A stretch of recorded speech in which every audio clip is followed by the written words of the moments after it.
Welcome to TwoQuestions.tv. With me today is Dudley Slater, and we're talking about fusion leadership.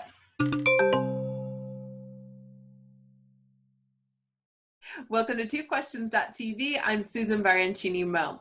Joining me today is Dudley Slater. He's an entrepreneur, CEO, independent director, and 15-year CEO of Integra Telecom, a company that he co-founded, that grew from a startup to national prominence as one of the 10 largest in its industry with over 2,000 employees. And he's the co-author with Steve Taylor of this book, Fusion Leadership, Unleashing the Movement of Monday Morning Enthusiasts, which we're talking about today. Hi, Dudley. Welcome to the show. Thank you. I'm delighted to be here. Well, I really enjoyed your book, and I was thrilled to read about leadership connecting to the front lines, which I've been advocating to my clients for years. So for our audience, could you talk a little bit about why it's so important for leaders to connect to the folks who are on the front lines doing the work and how to do it? Absolutely. And I was maybe a little bit slow in my own learnings, but I started out as an entrepreneur and came up with the vision for my business, what I wanted to achieve, why we were going to be successful, and kind of, what the strategy was to capture customers. And I got to this very frightening point in my evolution where the business started growing, we started having success, capturing market share, and all of a sudden I saw this phenomena occurring where I realized I could no longer do it all myself. And I needed to inspire the people in the organization who I was relying upon to carry the vision from that point forward. And I needed to transition the way we serve customers, the way we articulated our value proposition, the way we went to market, from things I could directly control as an early stage entrepreneur to things I would now be having to rely upon others to do as we grew. And so the frightening realization was, how did I, as an entrepreneur, but it really applies to anybody on the entrepreneur's journey, how do you take the vision that you've baked in your mind that becomes, your baby, so to speak, as the entrepreneur, and how do you inspire others in your organization to fulfill that vision? And that was really the dilemma that I faced. And that leads to the answer, which is why it's so important to spend time with your frontline employees. They're the ones that build your business, and they're the ones that every entrepreneur ends up relying upon to see the business succeed. And if you don't answer that question and figure it out, you're not going to do as well, and I would argue you will probably fail. So that became a primary focus of mine, really getting to a crisp answer to that question. How do you motivate and inspire others to fulfill the vision? And that really is what ultimately the book Fusion Leadership is about. And as the title implies, Fusion Leadership is all about fusing together a team of people in any organization, where it's for-profit or nonprofit, to rally together to fulfill a shared cause or a mission. And that's what Fusion Leadership's about. Very cool. So it's clear that in the Fusion Leadership model, culture emanates from the leader all the way down to the entire company. And the hardest part in the book, you said, was the part about money. And you said you have this very clear, unique view on how much money the CEO should make relative to others in the company. Could you talk? I found that so interesting and so unique and such a fresh perspective. And I wonder if you could just talk a little bit about that. Absolutely. And that's a real hot button issue I found. I know. Right? We're getting controversial here. Right? Well, you're going right to the heart of it. Good for you for not dancing around the edges. Well, let's get right into this. I only get 2 questions. Well, you picked the right one to start with. So there's really, if I can, Susan, there's kind of a broad context and then a specific context. And let me try to briefly touch on both. The broad context is, in answering the question, how do you inspire others to fulfill the mission?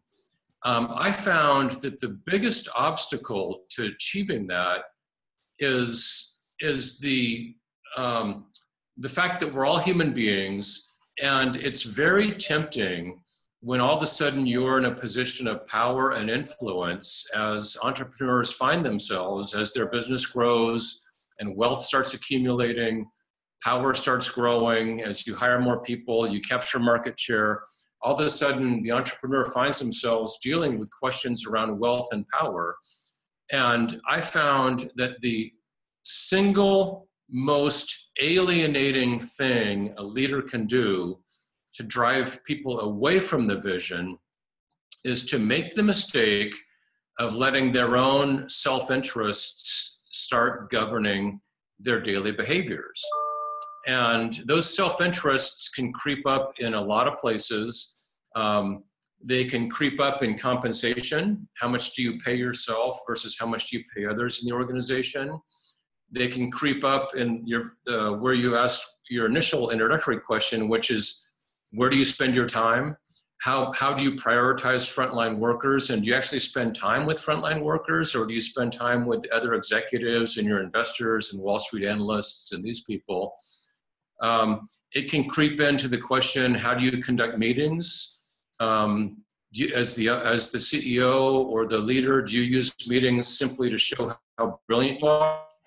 Or do you really use meetings to foster honest debate, where people are, debating what's for the organization? And so this question of how does your own self-interests interplay with the interest of the organization is really critical. And one of the main conclusions I reached is that you need to keep yourself, as the leader, you need to be aware of this trade-off, and you need to keep your own self-interests in check. Because if your organization sees that you show up every day and you're committed to the organization, that's inspiring. But the moment anybody in your charge concludes that you're committed to your own self-interest, they're going to stop being interested in the organization. They're not going to buy into the mission. They're not going to follow your lead. And that drives people away. So there's this bright line that I believe exists in any leader's daily decisions about what is it you're serving as you undertake these daily dilemmas. And front and center of this long list of temptations is compensation. So I'm now going to go from the general to the specific. And my view is that compensation is a lightning rod issue. Everybody in the organization will devour every morsel of information you share, and you need to be very transparent. So I think the right path is to share everything.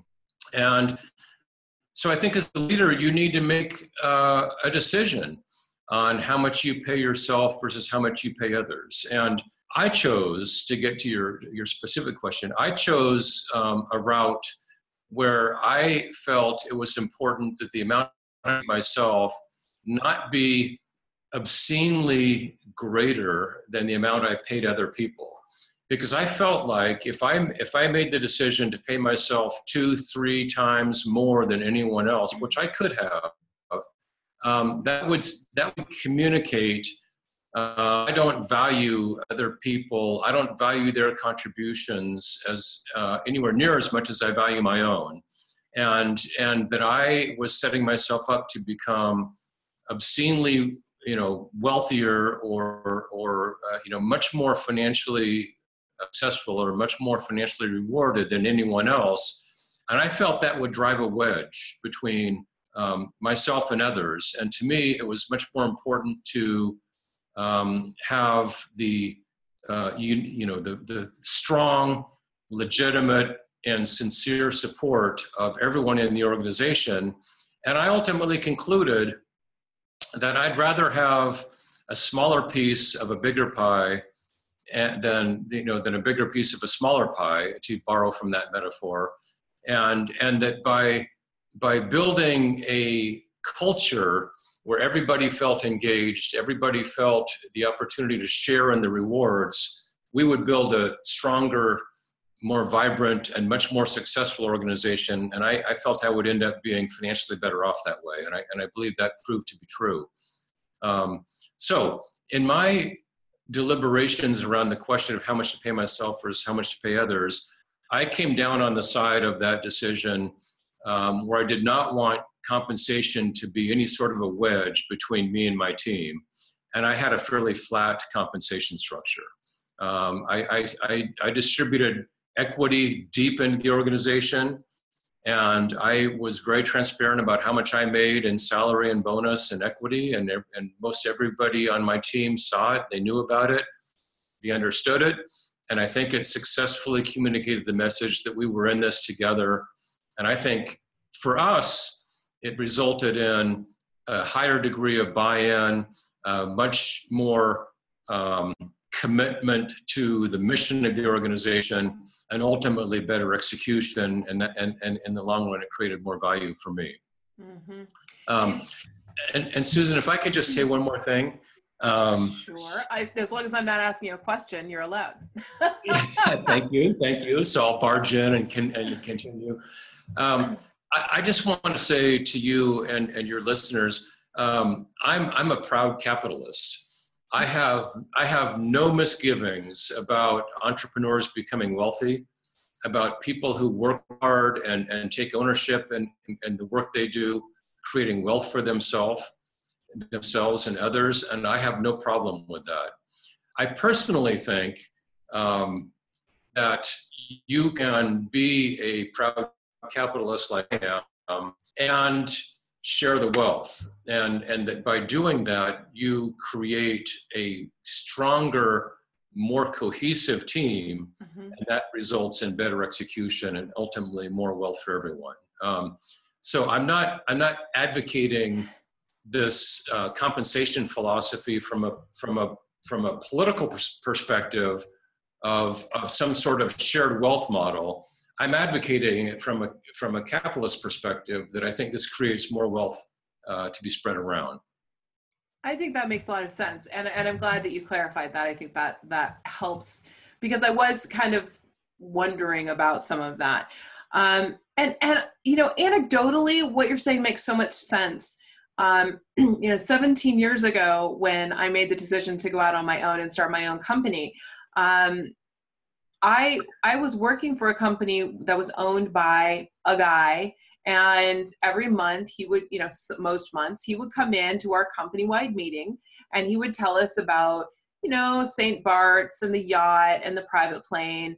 And all I could do was sit there and think, man, my ideas are making this guy really rich. Like, I have worked so hard and I've come up with so many good ideas. I could have done these on my own. And, right? And that was, and even though ultimately what I ended up doing was coaching, and back in the days when that was unusual and new. But even though I didn't end up doing some of those ideas, it feels so much better.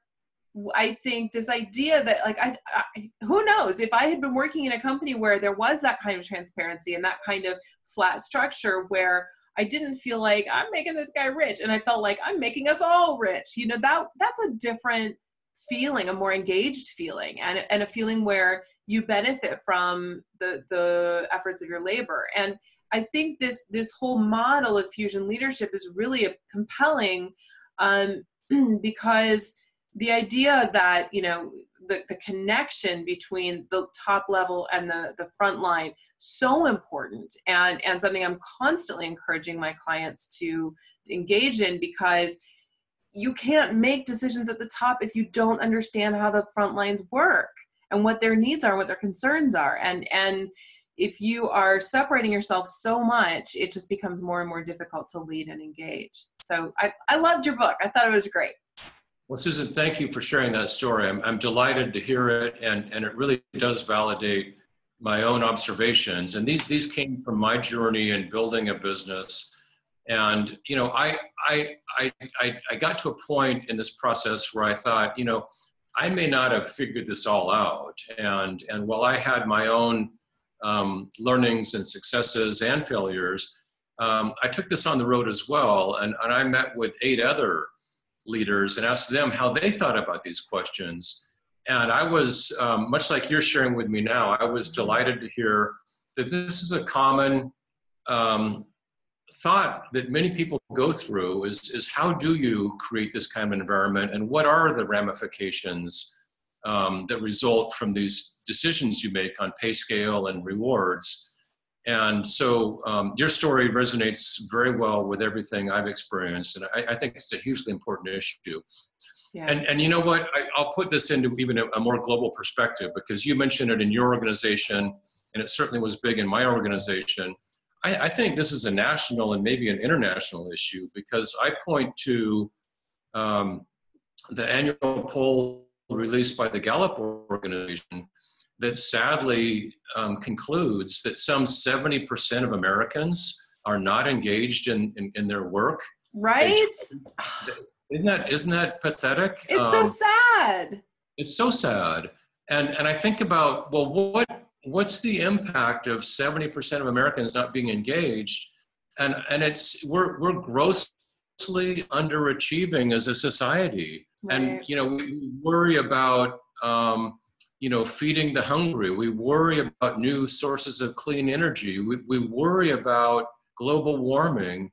And these problems would be so much more readily addressed if we had 70% of our population engaged in what they do. We would achieve so much more. Yeah. So I think this issue is it's a national crisis. And I love talking about it. I think the behaviors of leaders is the single most influential thing that can engage employees, engage workers around a shared cause. Indeed. So it's important, and I have a lot of passion for it. Yeah, I can tell. And it came through in the book as well. And you're right. It is so important. I often think we have it all backwards. We could do a whole other, let's do a whole other show about how backwards it is. Will you come back? I'm totally up for that. Awesome. Great. Okay. So we'll do that. That'll be fun. All right. We'll do it in the spring. Watch out for that, viewers. Be looking. All right. Well, thank you so much for being on the show. This has been wonderful. It's been fun. Thank you for sharing your story. And I look forward to our next conversation in the spring. Me too. All right, viewers, this is the book, Fusion Leadership. We're going to have a link to the Amazon page where you can buy this book, which you totally should, because, I mean, really, everything we've been talking about today is in this book and more. So make sure you get the book. All right, thanks for watching. We'll see you next time.